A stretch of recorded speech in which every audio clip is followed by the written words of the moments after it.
Growth in the uninsured and underinsured populations, health reform and new technologies' impact on patient access, economic pressures and patient assistance programs. How are pharmaceutical manufacturers processing all these issues to ensure appropriate access to their products? Join us to find out. In the Know starts now.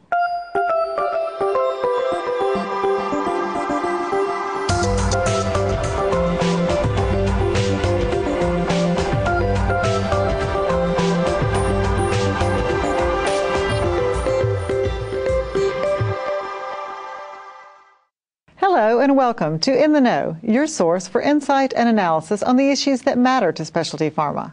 I'm your host, Gina Clark.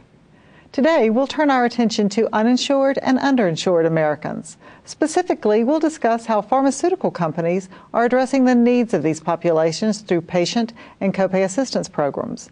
We'll also explore how these programs continue to evolve in response to forces like healthcare reform, personalized medicine, and comparative effectiveness.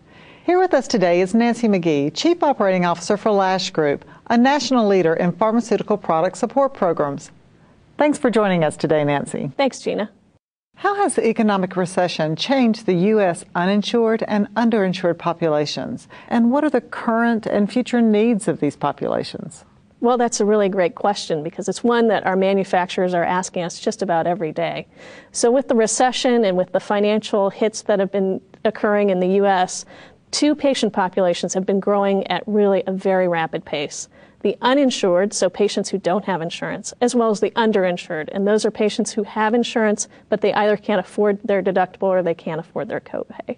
So essentially with the uninsured, those may have been patients who were working and maybe paid for health care on their own, but now they're not working because they're unemployed. And so really healthcare takes a back burner to paying a rent or buying food.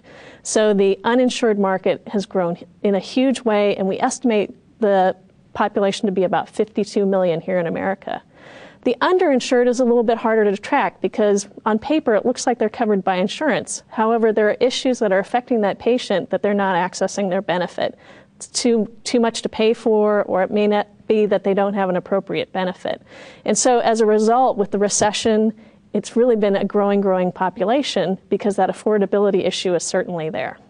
How are pharmaceutical companies approaching the uninsured and underinsured populations today in terms of assessing the population's impact on their product, as well as designing programs to meet their needs?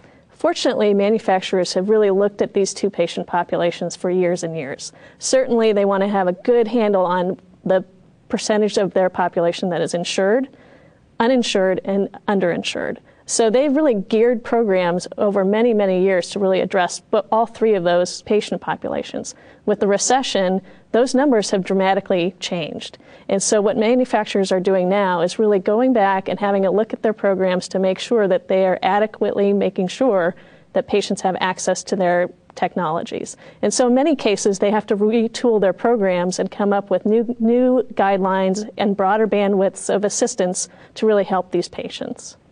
How has this changed over time, and what has prompted these changes? Well, really, the collapse of the banks and the recession has really prompted these changes because that's when we really saw unemployment rise. And across our patient assistance programs and copay programs, we saw dramatic rises in patients contacting the hotlines and looking for assistance.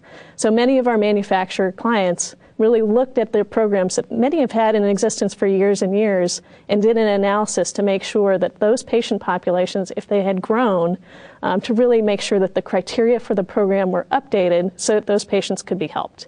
Without updating the criteria, really those populations are growing and those patients may not have access to treatment, or they may be making decisions not to get treatment at all, or they may be non-compliant with their medicine. So really taking a hard look at how the recession might have made these populations grow for a particular product is really very important.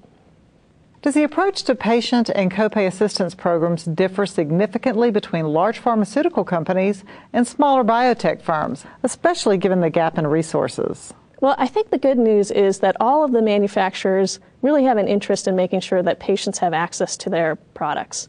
And so they all, whether they're small or large, they all want to achieve the same thing, which is to make sure that patients have access.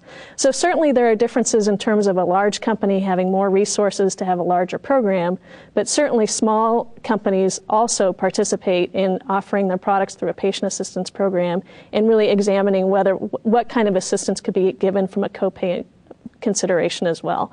So whether they're large or they're small, I think their unifying purpose is really to make sure that patients have access. And there's ways for both kinds of companies to really serve this marketplace and make sure that patients can get their medicine and can stay on therapy.